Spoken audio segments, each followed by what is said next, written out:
Hello and welcome to Indie Radio. I am Kinte, and this is episode 1 of a brand new show called What's Good. What's Good is a program in which I will do one-on-one interviews with thought provokers, thought leaders, people who cover a lot of different social, from entertainment, from people who may be athletes and whatnot. And what I want to do is show them in a light that maybe they don't get an opportunity to show. I'm very excited about doing this. This show won't have any kind of schedule. It's just kind of like whenever we have the opportunity to sit down with somebody pretty cool, we will do it. So, my first guest, this brother I've known for a while now. I had the pleasure of meeting him on this old platform called Blab. And, I'm just, this brother is just doing big things, and we're going to get to some of the things that he has going on.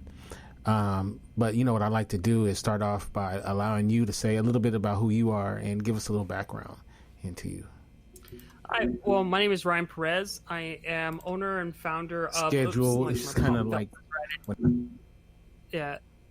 My name is Ryan Perez. I'm owner and founder of Bowtie Creative, which is a digital marketing agency. We do a bunch of things: web design, brand consultation, etc. I consider myself a brand savant, meaning that I develop and implement counterintuitive brand strategies for companies that want to be seen, especially in a crowded digital marketing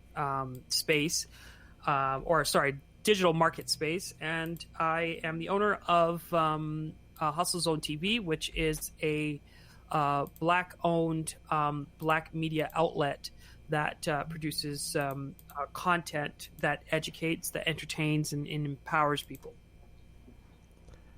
Yes. And, one thing I love about what you do is you do things like a lot of us, like I'll be honest with you. When I first started doing things online, and shoot, even today, I didn't know what the hell I was doing, right? I'm just, trying to figure it out, push things out there. I listen to people on the street give me bad advice, It sounded good, so I just run with it. One thing what I love about what you've done is, man, you've done the research. You've done the hard work, and you've put together your own. You've taken what's out there, but you've added your own swag to it, and I think that's so awesome of what you're doing. So, and I've seen you perfect it over the years too, which is pretty cool. So, can I just say something as an outsider looking in? What it comes off to me is I just see this guy in his lab, kind of like a mad scientist, sprinkling a little bit of this, sprinkling a little bit of that, to make the perfect, I don't want to say Frankenstein's monster because that might come off wrong, but like, making the perfect concoction, if you will. Am I far off with that? No, you're not. I mean, I am a mad scientist. I used to call myself the wizard, but I think brand savant is a little bit more.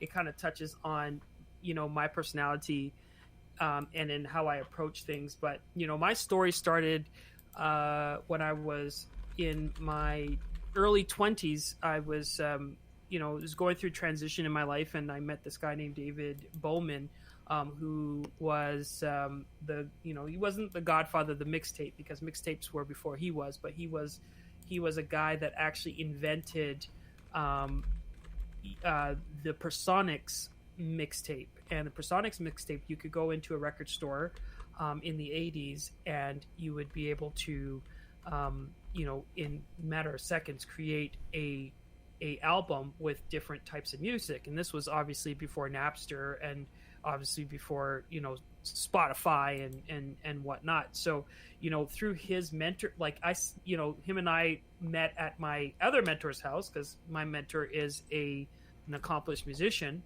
and he was going to set up a computer system, a record label in his home, and him and I had to take the bus together.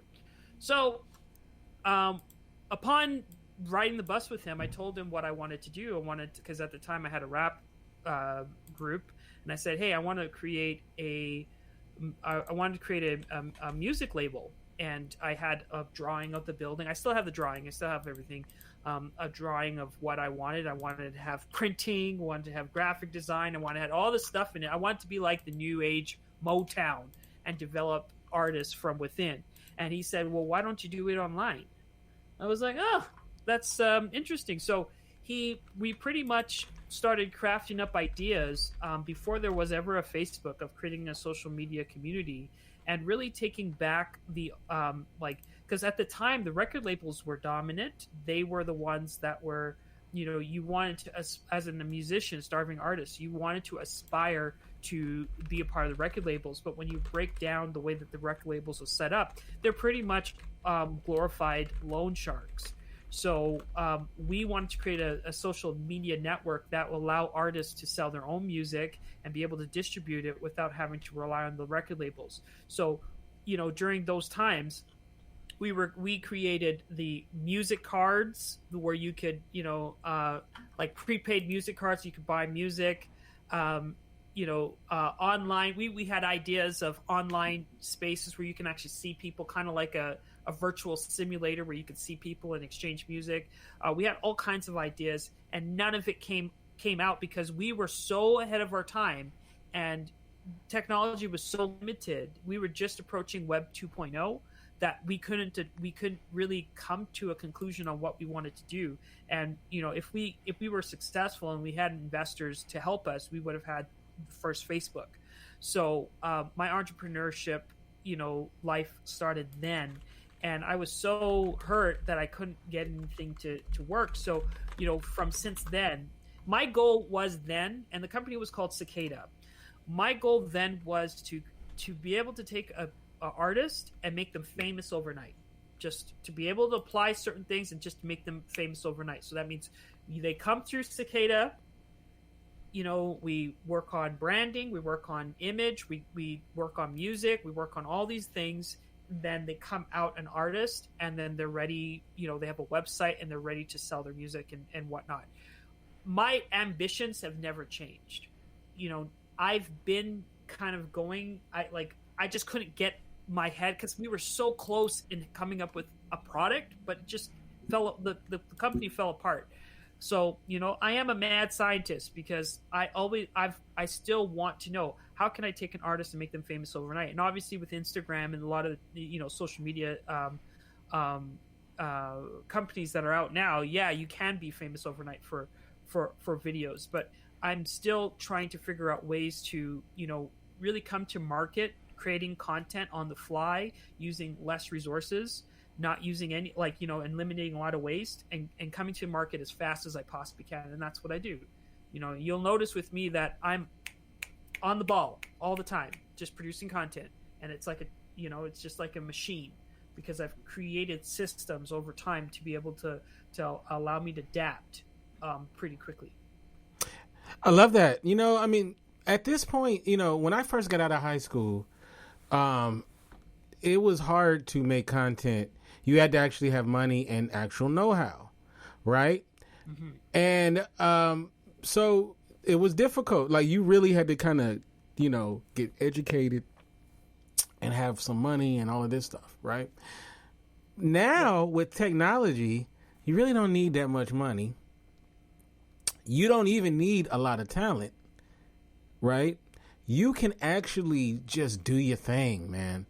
And you can learn on the fly. And so many of our great talent now, they basically were self-taught, right? And it's good, and there's good and bad to it, right? The barrier of entry is definitely changed, right? And I want to welcome everybody who is here as well. One thing, though, that I always say, right, because like, you know, I'm in filmmaking, right? And people always say, oh, well, you don't have to go to film school and this and that, which is true. I didn't go to film school. I took film courses, but I didn't go to film school. Is you still got to do the work. You still got to do research. You still got to do R&D. You know, you got to keep your, you got to keep getting better at what you do. Now, so my question to you is how do you get better at what you do? Like what are some steps you do to just keep your mind sharp and keep ahead of what's popping right now, what trends and whatnot? Well, I don't follow trends. I'm always ahead of trend. Like a lot of stuff that I do, I'm a student. I can say about my personality. My personality is that I am an introvert. I'm a loud introvert. So, I will use social media to talk and whatnot. But when I say I watch everything, I watch everything. I watch everyone. I do not, I'm kind of like Warren Buffett, but with content. Warren Buffett reads about 8 hours a day and he flips every page and he looks at everything so he can find, stocks that have intrinsic value. Me, I look at everyone's content. I don't care who you are. You could be my grandma. I watch it. I look for intrinsic value. If I see something that will work, I adapt it. If I don't, then I discard it. So that's the process that I do in terms of, educating myself. I stay ahead of trend.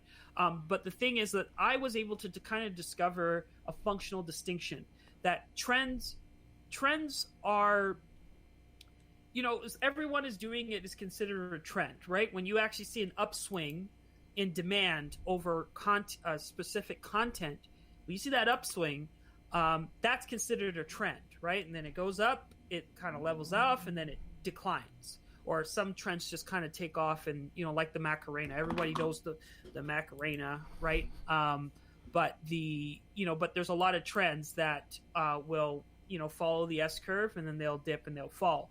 So I don't like to follow trends because you don't know when trends are going. I was when YouTube started, I went viral. Like I accumulated over my career probably close to 5 million views all together with a few different YouTube channels. Some of them are not here anymore, but over my lifespan, I accumulated. I tried to figure out ways of how can I understand these algorithms so I can make myself go viral, and I've done it several times.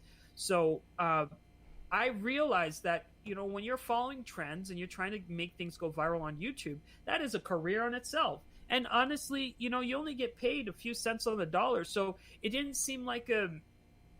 really seem like an economical way of starting a YouTube channel, is trying to go viral all the time.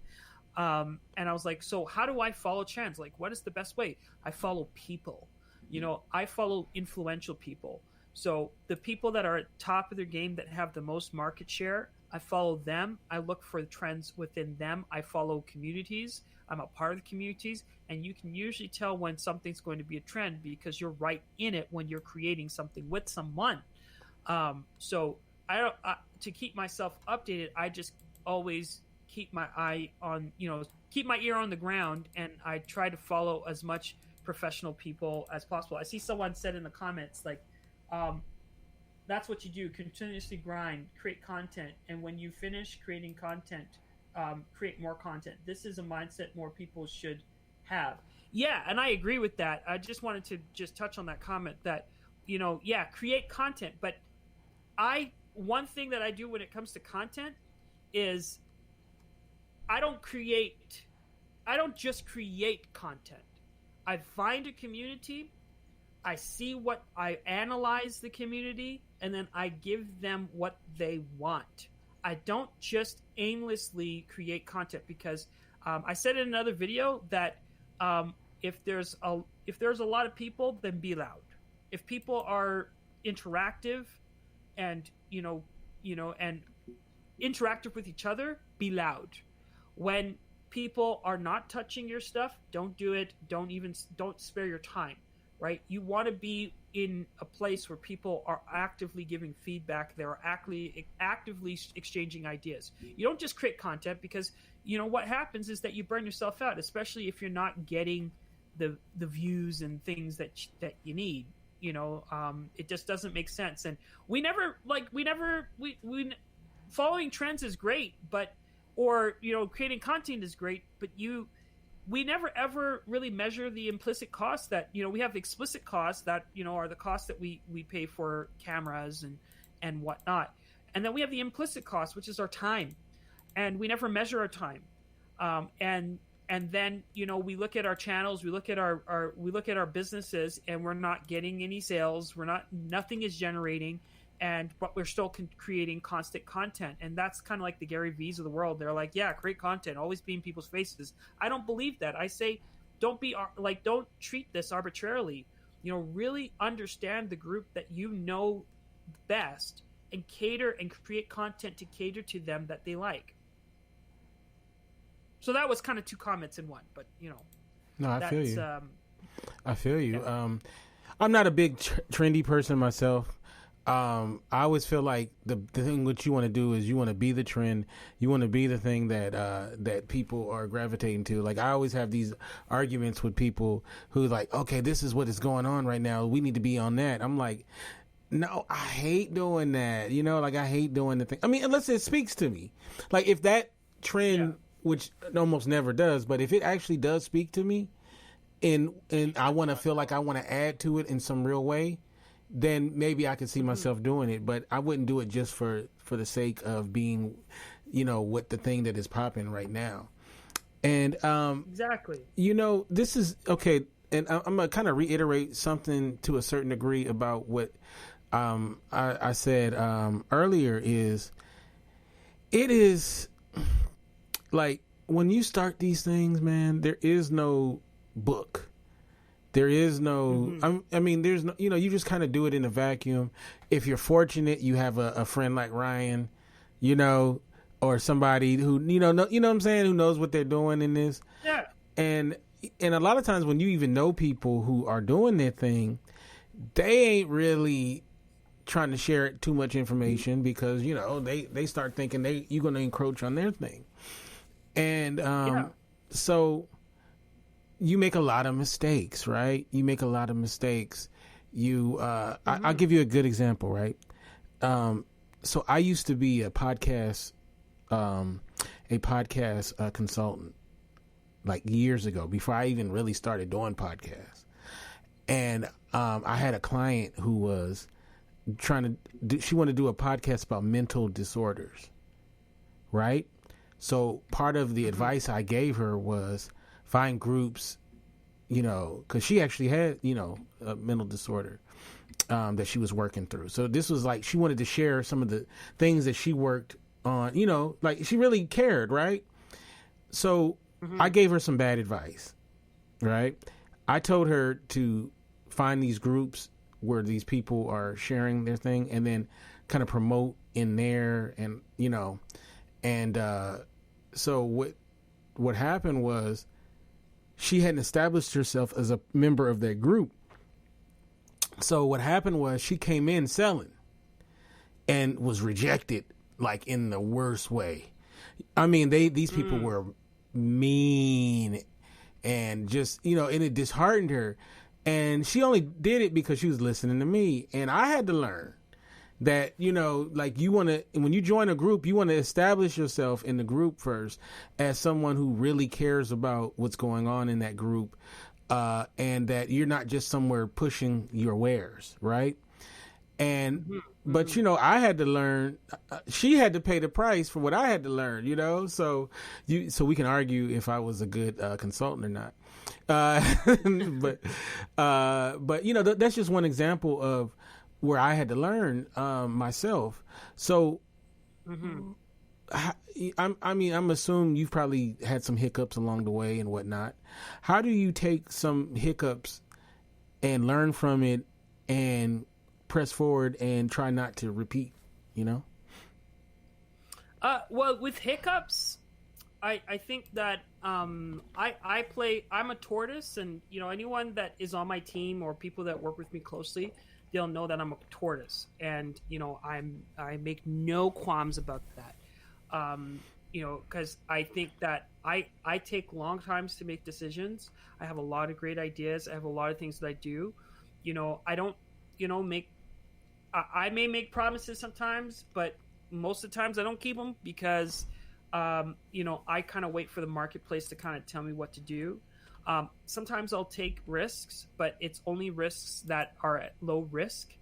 Not low risk, but there's just high opportunity. There may be some risk, but there's high opportunity, so I'll take it. But I take my time and I break it down into little chunks, into little fragments, and I try to complete every sprint or fabric completely. I try to do it, I try to do it to the point where I have something if it's just mastering, video editing at level 1, I master level 1, and I will produce level 1 type content until I know that I have that I have consistent systems in place to allow me to go up to level 2.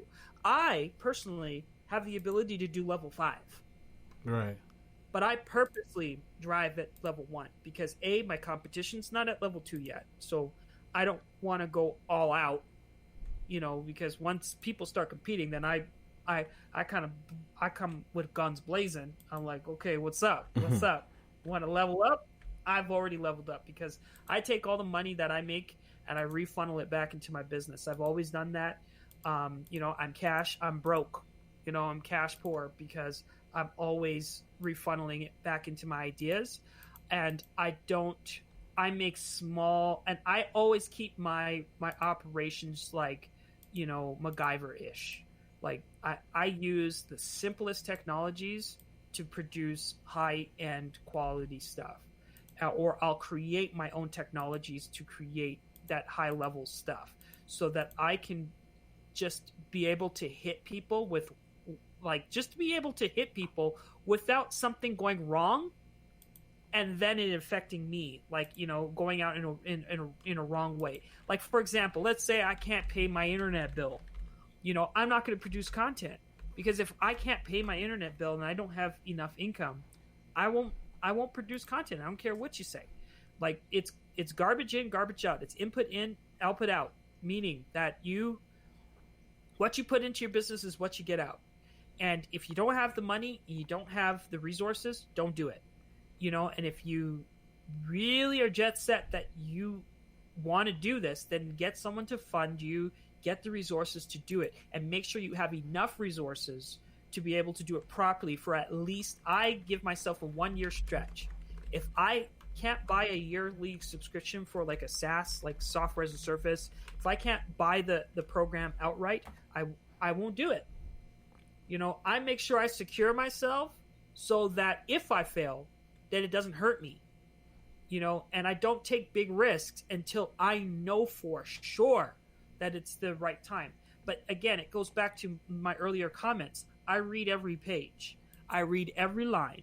I read every dots, every semicolons, colons. So, I know when to give an extra push, and I know when to pull back, because I'm just taking the time. And the biggest key thing here is you have to have patience, because a lot of people want to be, the thing is that when it comes to Justin Bieber's of the world, when it comes to going viral, and we're just talking about going viral here, there's so many other things that I do, but when it comes to creating content and whatnot, that you can go viral like Justin Bieber and be famous overnight. But those are anomalies. That's risky. If you want to follow that path, a lot of people just say, oh, he was, because everyone's like, I'm talented. Bebe down the street can rap. Let's just put it out on a video. And a lot of people tend to approach social media like that. And it's a gamble. It's just like it's just like hearing about the guy that won in the poker game or that won in the slot machines. We all hear that one story, and then we go and play, and then we find out that we are on the bottom end of the spectrum because we're gambling. We don't have a structured approach. We're not systematic. We don't know all the players. We're not really surveying the environment or the business or the marketplace for us to really decide how we're going to approach things, and that's why we fail. big companies like GE and, a lot of the big companies that were established by guys that already had fundamental knowledge about the industry that they were participating in. It was rare for people to, you'll have, again, the anomaly, someone like a woman that created Spanx. She just wanted to create something. She created, I think, with at least $5,000. She created a product that made her a billionaire. I mean, there are times where you come up with product ideas and they skyrocket.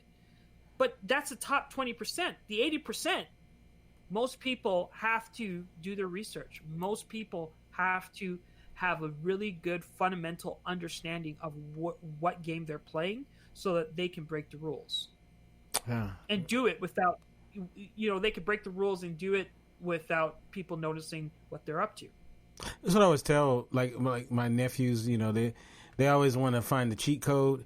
And I'm like, learn how to play the game before you start cheating at it. It's crazy. I sold the owner of Spanx their first office computer. Interesting. Oh, wow. Awesome. See, he helped to the Spank craze in his own way. Okay, so let's talk about. I see you have a bow tie on. Is that made out of wood? It's made out of wood. Oh, that's dope. It's made out of oak. Oh, okay. I like it. Let's talk about Bow Tie Creative. Awesome. Yeah. Let's talk about it and, what it is, how you got started, and what exactly you guys do. Well, I was back in the days when I was 17 years old, when I was in computer class, when I should have been focusing on computer class, I was doing graphic design and on the computers. Like we had ComTech class. And so I was just kind of learning how to do graphic design. And my first gig was with a football player. I will not mention his name because he's really not a good guy, but he was a football player for the Calgary Stampeders, gave me an opportunity to create my first flyer for an all ages jam that I hosted. And, I had hosted probably 3 all ages jams, and they were packed. My friend and I, shout out to Sean Brown, we had all the girls, we had all kinds of stuff, like probably about 400 people in the venue. And I was popular. I just wanted to create those. I would see let me just take it back a step. Like my father was a promoter, and his best friend was a promoter. They brought Will Smith to Calgary. I got to meet Will Smith and Ice-T and a lot of these. I don't remember. I vaguely remember Will Smith, just because I was trying to jump over his head, trying to take a picture because he was so tall, and I was the kid in the back trying to I'm like, And so if we ever find that picture, you'll see me like. But yeah.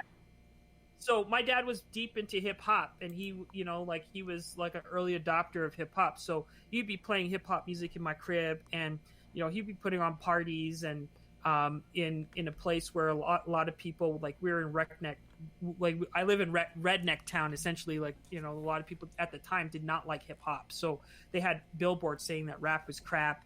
So my dad, they had the rights to sell the Source magazine and whatnot. So I had early exposure to hip hop and promotions, and I would see all these designs around, like hip hop flyers. So I was like, what, I could do that. So I started developing hip hop flyers for club shows that I was doing. I was doing coat check for an after hours club at the time, and I was young, but I was still there, helping out and whatnot. And that's what spawned the first company was called Boom Graphics and Design, and then I changed it to Simba Graphics and Design, and then I changed it to Ryan Perez Creative Agency, and then it became Bowtie Creative. So I started off as a graphic designer, then over time I started educating myself. I didn't take I didn't go to school for it. I just took online courses, and pretty much taught myself all the necessary things to make me into what I am today. So I do graphic design, I do branding, consultation, video editing, web development, all of those skill sets I kind of learned by myself. I'm pretty much self-taught. So Bowtie Creative is a creative agency that helps people with the branding, and I like to work with smaller businesses and people that don't necessarily yet have a marketing director to help them. So I pretty much thrive in giving them the initial advice for them to jumpstart, their brands and, their companies. Wow, that's wonderful. I mean, do you see, like, when you see success come out of the work that you do, I mean, besides getting compensated for it, I mean, is there a special sense of pride that you get when you help somebody? No, like I've in general, a lot of people don't I'm online all the time, but I'm a very private person, and I'm also a very humble person. I've done a lot in my life, but I don't hang my trophies. I don't hang nothing. I always stay humble. I always stay grounded.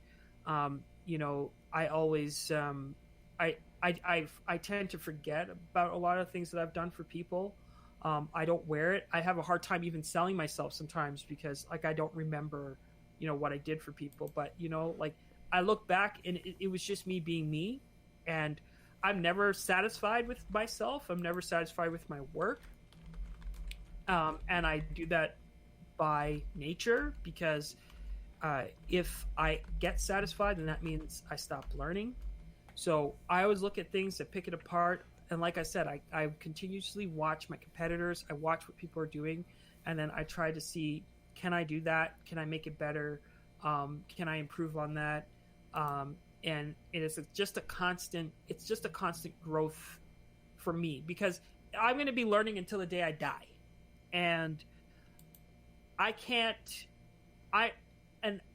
as long as I'm satisfied with what I do, the work that I do, I'm not going to rise above. Like, I want to be a master at what I do. And I think a master is that pursuit of mastery is a forever journey. So, no, I don't find pride in what I do. I just, I'm always trying to learn to be better.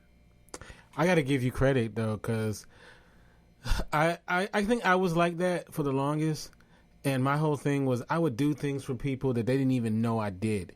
Right? I would, because I didn't want no credit. I didn't want, I just would, and then later I would find out that I would have these issues with people, and I'd be in my head thinking like, well, I did this and that. They didn't know because I never said nothing. So sometimes you do got to tell people like, hey, you know what? I got you through this door, and it's okay. So don't feel bad about sometimes doing that, because people need to know what you've done, and so you can't be mad when they kind of are disloyal, but they don't really know what you've done. So, but I get it though. I know the mindset of you just a doer.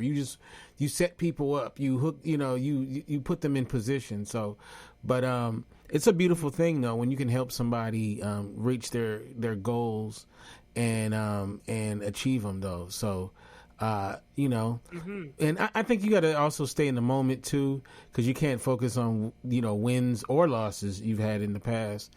You got to just keep moving forward. So, you got to yeah, you just have to elevate. But right, elevation, right. So when we talk about Bowtie Creative and we talk about some of the web design as well as the graphic work and whatnot, like a lot of us, being that the barrier to entry is a lot lower now. So like before, you needed a web designer to have a decent website. You needed someone, a graphic designer. Now you can kind of fiddle with it and make something that looks pretty decent. I used to be a videographer, and you needed a videographer back in the day. Now everybody got a camera on their phone, so now they think they can be a videographer.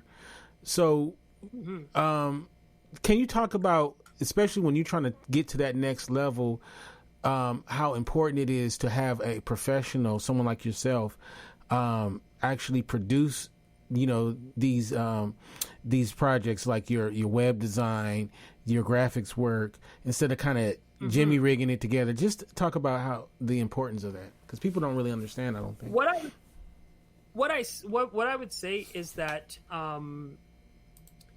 when it comes to hiring a professional takes the risk.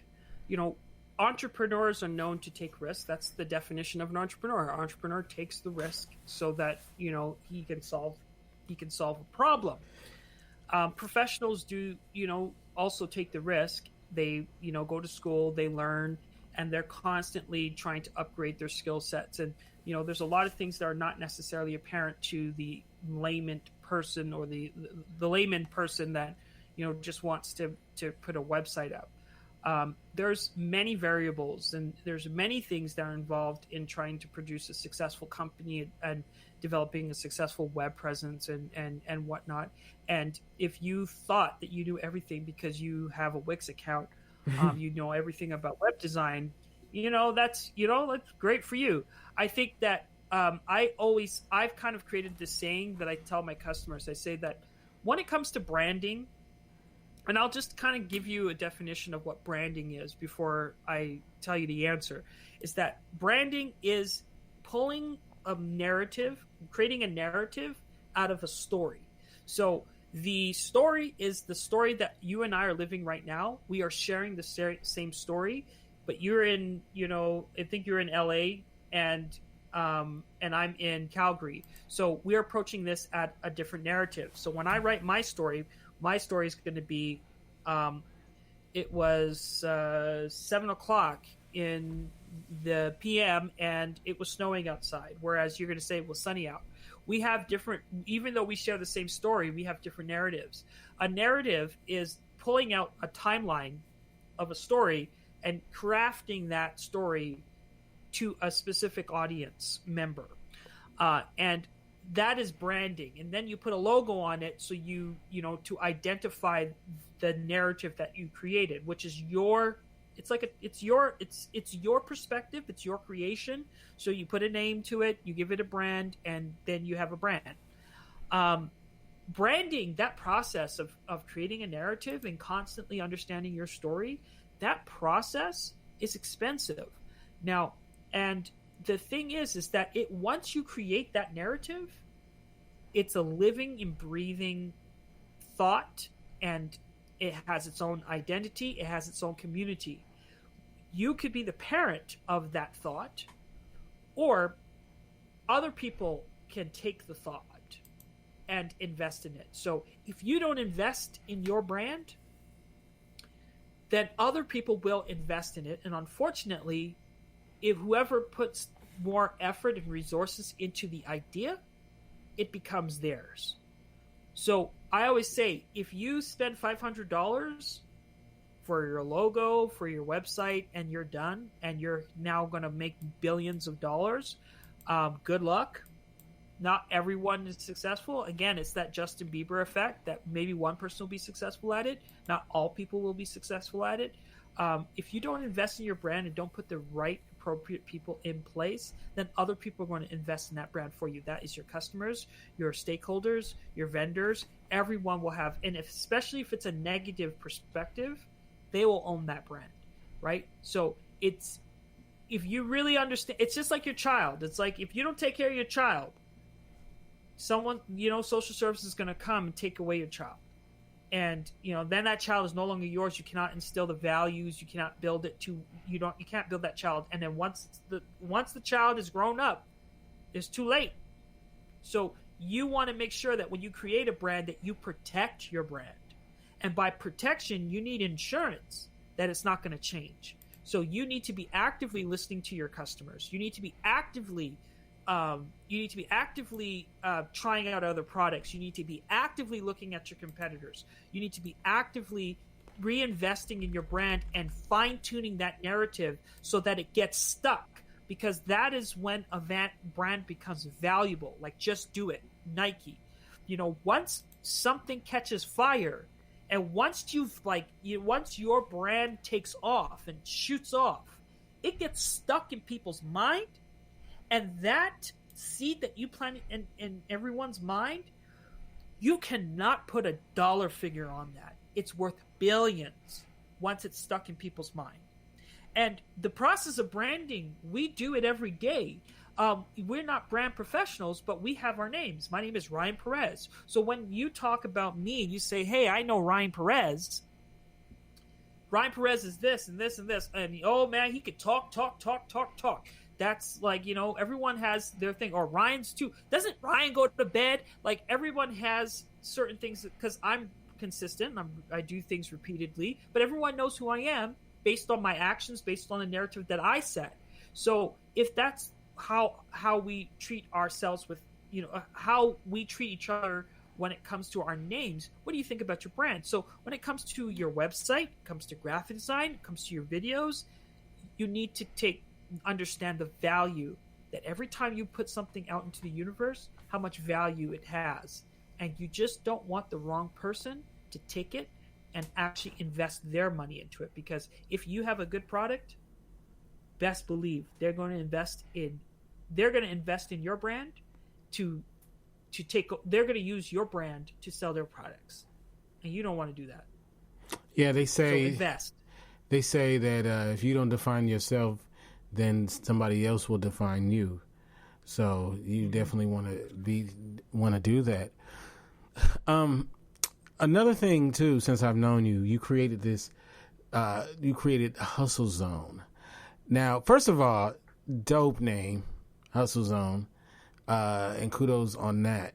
But for those who may not have heard of Hustle Zone or don't understand what it is you guys do at Hustle Zone, please explain. Yeah, so Hustle Zone is, I was with my ex-girlfriend at the time, and the name came up. Actually, it happened in Blab. We started off as the 1%, or the 1% jam session, where entrepreneurs would come in and they would talk about their stories and stuff, and there would just be exchange of entrepreneurs just pumping each other up. And it was we were using Blab because you could have 4 people on the screen, similar to this.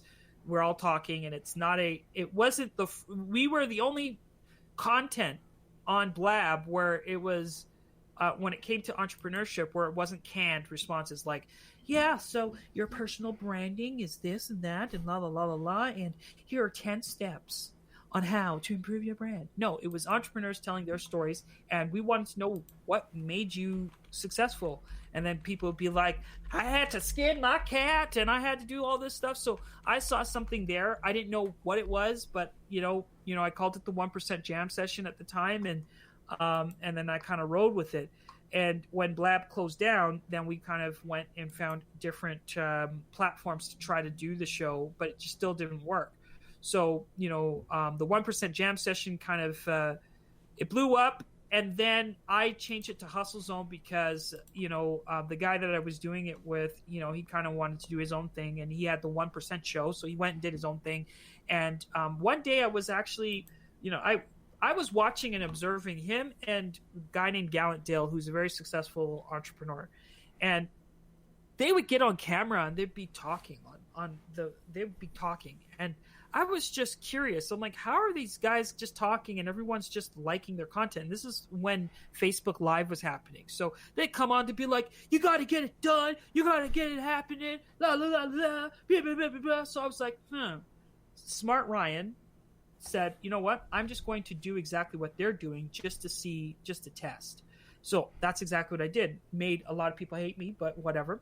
Went on and I started doing the rants, and I was like, man, you got to get up. Totally not my nature, because I'm an entrepreneur. I'm not an entrepreneur. I'm an introvert. Not my nature at all. So I was pretty much putting on an act for a couple of years, just being like, gotta do this, you gotta do that. And they were recirculating the same content over and over and over again. So I started circulating content over and over again. And then one day I was with my girlfriend, and I came up and I was just kind of mocking everyone, mocking her in the room. And I'm like, welcome to the power zone.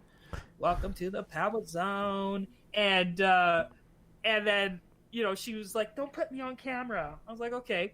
And then people really liking the power zone. And then I forgot it was called power zone. So the next day I was like, welcome to the hustle zone. And that's how the name came about. So we kind of developed the name around or the Hustle Zone name around these entrepreneur rant videos. And then I brought back the 1% Jam session, but now it was the Hustle Zone show where I would bring on guests to talk about their stories. And then it kind of developed from there.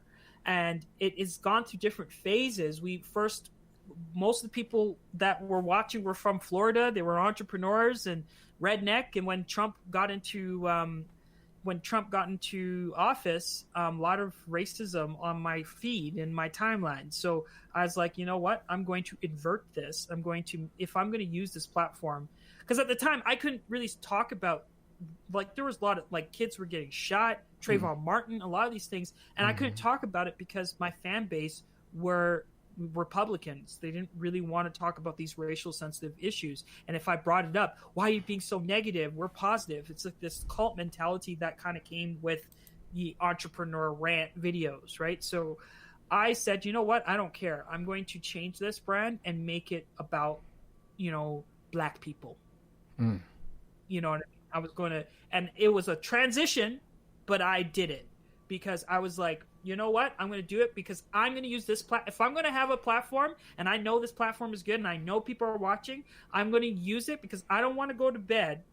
I don't want to die with my son saying that he never saw his dad stand up for injustice, for kids being killed in the street without due process.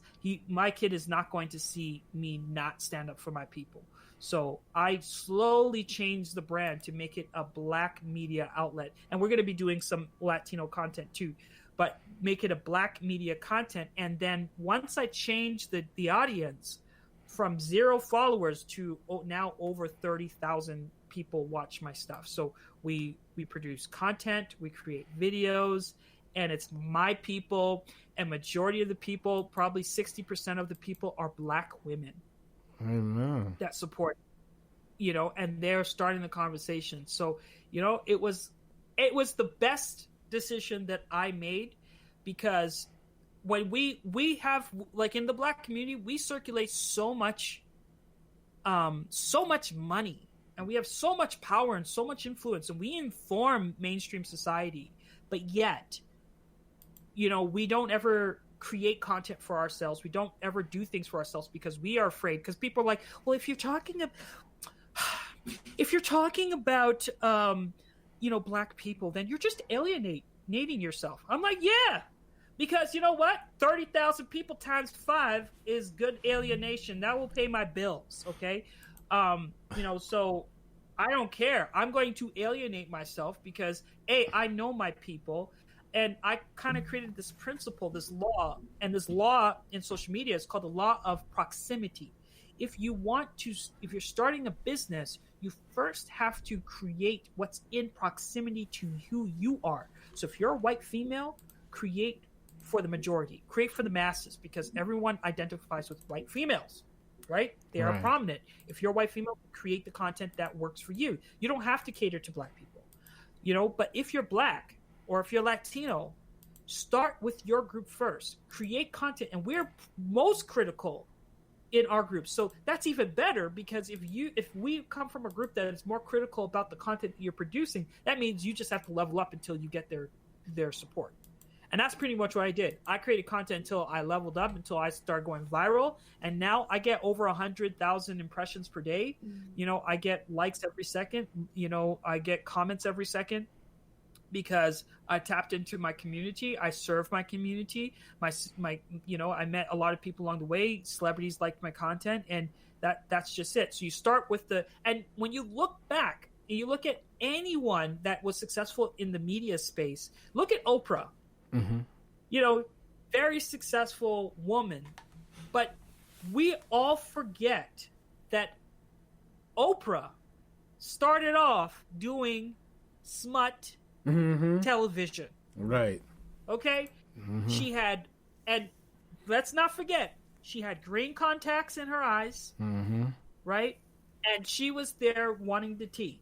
She was, because I remember when I was, even as a little toddler, my mom would be like, girl, I'm watching Oprah.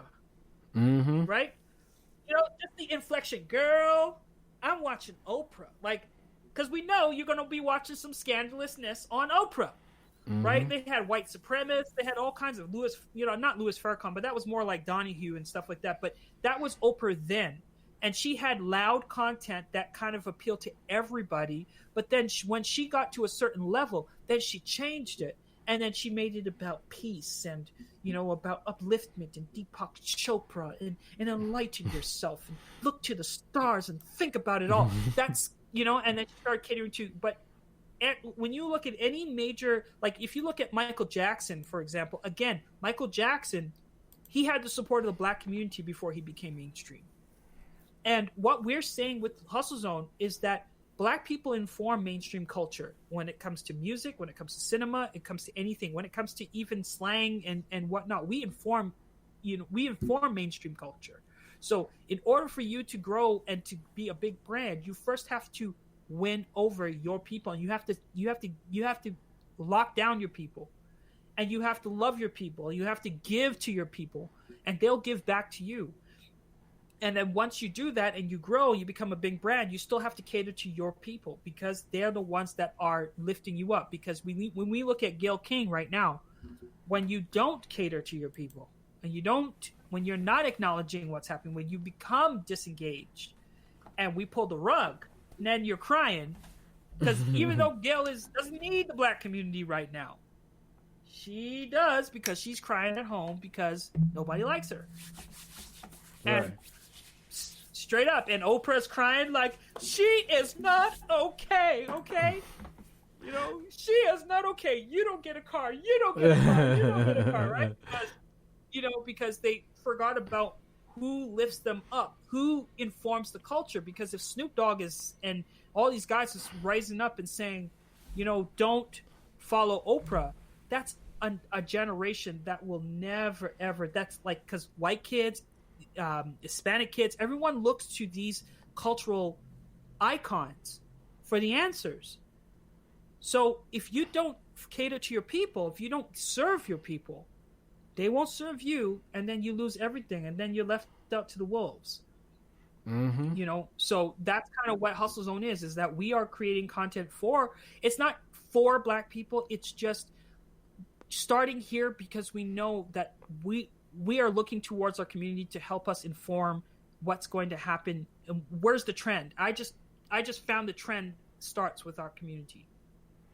Wow. And yeah, I hopefully I'm not talking too much, but we're using this platform to create the content to inform the trends. And I'm always ahead of the trend when I'm in the Hustle Zone. When I'm out of the Hustle Zone, I'm not creating the trends. When I'm in the Hustle Zone, I can see what's happening. I can get the ear on the street. And, I prefer to be here. I love it. I love it. And how long have you been around with Hustle Zone? It's 5 years now. Wow, man. It's almost 5 years. And it's pretty incredible. Well, it's no 4 years. We're going on 4 years. Cause we started in August 2016, so it would be 4 some odd years. Yeah, coming up on your 4-year anniversary. No, that's dope, man. That's dope. Hustle Zone. I see you got one of your hustlers in the chat room, Monica. Monica Black Diamond. Yeah. She's going to be running the Latino arm of it because Latino, a lot of people don't know, but Latino culture, a lot of Black culture influenced Latino culture. Right. So we are incorporating that portion into the Hustle Zone because we have shared experiences, and and Monica has been with me since July, I think 2017. And we've known each other, though. We grew up together. Oh, okay. You guys grew up together. She used to live in Calgary, and we went to school and whatnot, and we just reconnected, and she's like, hey, I want to help. I ignored her. I was like, no, she doesn't want to help. I'm like, she's too pretty to be, working with Hustle Zone and stuff like that. She's probably just going to say it. And I usually say, because a lot of people say, hey, I want to work with you, and I kind of brushed it off, but she just kept on being persistent, and she's just been, supporter of Hustle Zone since, she asked me, and, and I've produced her Monica Black Diamond show. and all kinds of things. So she's going to be working with me to create some really good content. We actually have a show coming up called the Hustle Zone Jam Session, which is a play on the 1% Jam Session. But we're going to be talking about, we did a test run and it was very successful. It was called the Night Night Show. And we were talking about sex. We were talking about a lot of fun things late at night where everyone could just come in and share their experiences. And we had some wild conversations. Oh, wow. I got to check that out. Yeah, wow. Wild conversations, but they were good conversations. It was educational. We even talked about sensitive subjects, abuse. We talked about a lot of different things. So we're going to be having that only on YouTube now. You can, people can follow us. But in order to do that, you'd have to find us, the Hustle Zone VIP Lounge on Facebook. We have a group there. You'll only be able to see that show if you subscribe to that group. All right. I'm about to subscribe so I can be a part of the conversation. That's pretty dope. I love it, though. I love it. So that's pretty cool. So you got, you have Hustle Zone, Bowtie, Creative, and, you're producing content. So, it's 2020. Do you have goals that for 2020 specifically? Or is it you're just cruising ahead and it's going to come? Well, now what I've been doing is I've been saving my money and just I bought into a social media network. Don't know, it's not the most great looking one, but it is my own. Mm-hmm. And also working on my own video marketing strategy and kind of creating content for YouTube, but I want to create my own video platform. So we've been working on that. So I pretty much want to be self-sufficient from all social media by the end of 2020. So we should have our website up because we have everything purchased. I'm working on it now. It's just, it takes time and resources, and we're just getting the resources together. But yeah, we're creating a micro community here. We want a place where it's for us, by us, where we can all participate and get off of these social media networks that really are we're surrounded by people that we don't, not all that we don't like. We don't like the content that we see. It's not organized, so it's going to be a place where you can come to watch videos, to get educated, and it'll be like the website will be like a Netflix for the Black community, essentially, or for like ethnic, urban. I hate to use those words, but whatever. I hate to use those words because I just want to say blackity black. Mm. But we do have people that from different cultures that participate, and we're not alienating those cultures. We're just saying we want to create something that is powered by the Black experience, because we are just like Tyler Perry. I just believe that once you own your own platform, you can say what you want to say, and I don't want people to pull the rug out of me, and I want my son to be able to take over this business one day and make it something, not have it bought out, or because I had a few things that happened, like Facebook has done some shady stuff with me. YouTube has done some shady stuff, and you rely on these platforms, and once you build a community, then they take it away from you or they shut it down. So we're kind of working on our own independent strategy. I love it. You got to do it, man. You got to do it, or because you're at their whim. So you're definitely at their whim. So, and they'll gut you for nothing. So, but yeah, I'm very happy with what you're doing. I'm glad that you are producing your content, and you are moving forward. Hold on one second. Sorry about that.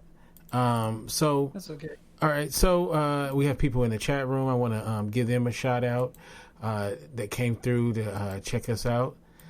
Drew is in the chat room. Maya. Monica, what up? Roberta is in the chat room. I see D in the chat room. Steph was in the chat room as well. Taylor was on Periscope. And earlier we seen Carlos. We've seen, let's see, anybody else I'm leaving out? I know Carlos. Lauren was here. and Larissa as well. So big shout out to all those people. So now one last thing before we go, and look, I gotta say this. I know you don't always. Dana is in the chat room too. Big shout out to Dana, who I just met today. Who's she's doing her thing with podcasting and stand up comedy and such, and she actually lives down the street from me. So I met her through a good friend of mine. And so she wanted some information on podcasting and such. And you've come to the right place, because not only do you get my knowledge, I'm going to put you with Brother Ryan, who can help you as well. And there's a lot of people that are in this chat room. So I can't let you go without asking you this. I know we were here to talk about Hustle Zone and social media and marketing and whatnot. You know what I'm going to ask you about, because I'm a hip hop fan. You're also a hip hop artist, and I gotta know about content. You dropped this record out last year that was really, really good, and I really enjoyed it. And you definitely have a gift, my brother. And we just want to know, man, are you got any more content coming out? When am I going to do your music video? Like, you know what I'm saying? So, Hey, I would definitely get you to do my music video. I've seen your stuff. I've seen your work, your demo reels and stuff like that. And I'm very, like, my music is dark. A lot of the old stuff is dark. And I've seen that you have a little darkness to your videos as well. So I think we could get along in that regard. Mm-hmm. I've gone through a metamorphosis, and I've gone through a metamorphosis. I've changed. A lot of my older music was filled with anger, and it was a concept. It was I went by the name B Nelson, Babyface Nelson, because I had a baby face, but you couldn't, you didn't understand what was behind the baby face. There was a lot of pain and a lot of, like, I was into a lot of bad stuff when I was growing up. As a kid, it wasn't really bad, but like, I was just didn't really have a purpose or whatever. So my mentor, who came in to change my life, he said, he's from Chicago. He's like, man, Ryan, you like Babyface Nelson. We're gonna call you Babyface Nelson, because I would meet people, and at the time I was just changing and conditioning. They were just changing me and exposing me to different things, and everyone thought, because I was really nice, I was really polite. That's the way my mom, because we come from a Trinidadian family, you get your butt whooped if you were not polite. So I was polite, and so a lot of people would take that politeness as of a form of weakness, and they would be joking around. And then my mentor, who is a 5th-degree martial arts expert and whatnot, he'd be like, well, he's Babyface Nelson. You know what I mean? Like, don't let the babyface fool you. So I didn't want the babyface. I didn't want to be associated with gangster. So I cut the babyface and I put B. Nelson. And I kind of, created a character out of it so I can get certain emotions out in my music. And I used to do shows. My shows were crazy. I had dancers, I had interludes. It was like watching a movie. You know what I mean? Like, I come out with contact lenses and makeup, and I would just get very creative with it. And and then I had a kid, and then that changed everything, because I couldn't pretty much go to all the hip hop shows anymore. But we were killing it at the time, and and obviously I had my rap group, All City Music, which was a positive hip hop group, which won me award, the Calgary Western Legacy Award, for transforming a lot of people's lives. At the time, I was going school to school to help, kids that had anger, how they can take their frustrations and put it into song and put it into rap. I think I might even bring that up again, because I really enjoyed helping people write their emotions and feelings through rap. But I'm writing music now as a new person, I've gone through so much in the last few years. I've developed. I'm 36 years old. I don't want to be like where You won't catch me in a boat with a hat and you know what I mean, with Nikes and nothing like that. And nothing wrong with that, folks. I'm just a classy man. And I'm still, I can still spit and I can still write beats. If you guys follow me, follow my stories, you'll see me creating songs in my stories because I have audio hallucination, so I actually hear music all day long. So music's a part of me, and if I'm not on camera, then I'm singing throughout the house. I'm always singing, and I always have new ideas. So I kind of took that as a way of an outlet, and I would go on my stories on Instagram and on Facebook, and I would be like, oh, I got an idea, and I come down and I'll play the music. And so if you follow me, you'll be able to watch me create a song from finish to end, probably within an hour, and it's banging. Wow, hey man. But I don't know if I'm going to release it. But. Oh man, I love that though. Like I love that kind of inside baseball type stuff. Where, you find out how they made the sausage. I love that kind of stuff. So, definitely, man, I'd like to be privy to that though. That'd be dope. But like I said, man, if you got a video, from your last, I mean, not a video, but a joint from your last joint. That maybe we can figure out how to make a video or something. I know we're in two different places, but maybe we might come up with something cool where we can take advantage of that. For sure. Pro bono? For sure, I would definitely do that. I'll send you a song because I think this song is fire. Okay, I'll send it to you. All right, so send me a song, and we'll figure it out. We'll figure out how we're gonna do it. But and I don't have a lot of experience doing music videos, so this will be great for me because I used to get offers a lot to do music videos, and I would always turn them down because when I would sit down, like I could write like a whole movie, dramatic, I can write anything, but then I would try to come up with like a concept for a music video, and I love music, you know that, right? We always have big music conversations. Then I just. I don't know, man. I maybe because I just wasn't into it, but now I kind of want to expand to do that. So this would be cool for me just to get that muscle going. So, and I have some friends who they do that space, so I can call upon them to help me out with it. So that'll be fun to do. It'll just be something different and fun to do. So and I'd like to do maybe I can get my homeboy Keenan, if you're out there listening.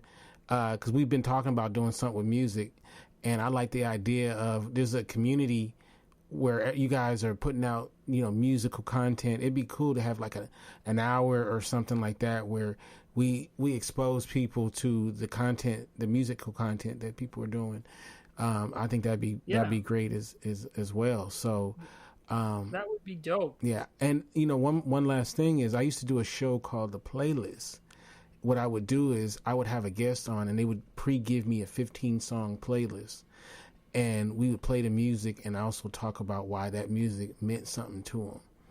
And the only two rules was you can't use one album because that's kind of cheating, and you can only use one artist twice on your list. So you can't, because I didn't want like one out, even if it's a great artist, I didn't want it to be just, to me that's lazy. I wanted people to actually put thought into their playlist. So I want to bring that back because I got to figure out a way around the copyright. Or I know there's that. I was just talking to Dana earlier, who's in the chat room, and also my friend Keenan talked about this app. I forgot. It's called. If you're in the chat room still, Dana, please put the name of it. But it's where you can play songs via Apple Music. I forgot what the name of it is. Me and Keenan played with it once before, and she said there's been some changes to it that's pretty cool. So I would love to do something like that. Because I love music, man, so much, and I love what you've done. I like the fact that you are so creative and that you are not afraid to like dip your hands in a lot of stuff and do it at a high station on. Thank you so much, Dana. Station on. And, so it's great, man, that what you're doing. and also you have a young son who's a dancer too. So, Oh yeah. So that's pretty dope. We got talent in the home. Like he is pretty talented himself. He has good pitch. He could sing too. He dances. He's just like his parents. His mom is a professional. She's a jazz dancer, so she does that professionally. So, he comes from a family that likes to perform. But Malcolm, he is my pride and joy. You know what? I'll be proud when I see the young man. So, I've said this a million times. I just love to see, and I can see the pride in your face. So we all love Malcolm in this community. So, so he has a lot of godfathers and godmothers, so, oh, yeah. And he's 8 years old now, right?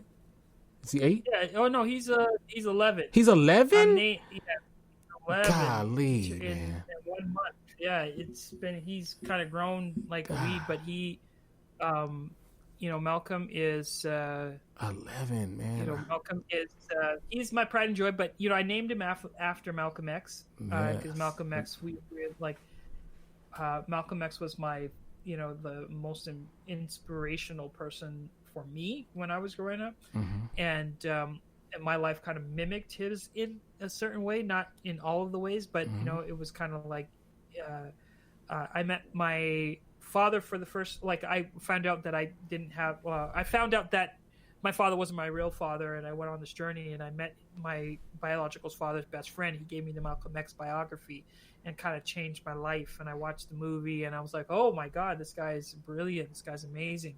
So we didn't know the sex of the baby, and we decided that if it was a boy, we'd name him Malcolm, or if it was a girl, it would be Sarah, named after his mom's mother. So he was a boy, and we named him Malcolm. Yeah, that book changed a lot of lives. My father credited that book for changing his life in so many ways. So, and the author is the reason why I have my name, Kinte. So Alex Haley. So my parents met him when my mother was pregnant with me. So that's how I got my name. So they met him and he told them the story of Kunta Kinte. This is so cool. So how can we get you in social media? What should we be on the lookout for? You can find me at Bowtie Creative. It's BOWTIE KREATIVE. You can find me at Bowtie Creative or bowtiecreative.com. And as you can see, I go by the name Brand Savant. You can find me on Facebook. On Instagram, you can find me by Brand Savant or Hustle Zone TV, Hustle Zone, and Bowtie Creative. So any of those social media handles, you'll be able to find me. And and that's pretty much it. And you can find me at Kinte F on Twitter, Kinte Ferguson. I probably should have put my whole name because people don't get my name right. It's FERGERSON. And that is Instagram. And of course, our website is indyradio.org. That's INDYradio.org. I'm going to try to do some more of these coming up soon. Who knows? It might be tonight. I doubt it. But you know what I'm saying? It could be tomorrow. But for sure on Monday night, we will be doing a special episode of Men and Women Talk the Mars Venus Show. We're going to change it up a little bit. We're going to do our list of our top 15 black movies of all time. So keep on the lookout. So, awesome. So I got to write down my list. I know what's on my list. I ain't going to tell y'all, but definitely, though, we're going to talk about our top black movies. And as I keep saying, Cool Runnings is not a black movie, even though it has 4 black guys in it. Yeah, I can make it be either. So yeah. So, but with that said, you guys have a beautiful rest of your night. Thank you, and God bless. Before we go, hey, Kinte? Mm-hmm. Oh, yeah, I'm here. Are we still live? Yeah, we're still live. Did you want me to spit a few bars before we left? Oh, yes, please. Yes, please. Okay. Me. This is the song called I Move Along. It's dear to my heart, but it was what I was going through when I was a kid. And I usually spit these bars because they're probably the most realist to me. Hopefully I don't forget them, but I will spit them for you tonight. I'm usually an introvert, but I got a little bit more energy than I thought. So let's do it. So, yo, it's suicide. They kept me living off the edge, afraid to go out because of fear of my bloodshed. I was a victim of my own perception, like an optical illusion. What appears so may not be the truth. And what you gotta do is break the devil in you. And it's the devil in me that makes you fear the power.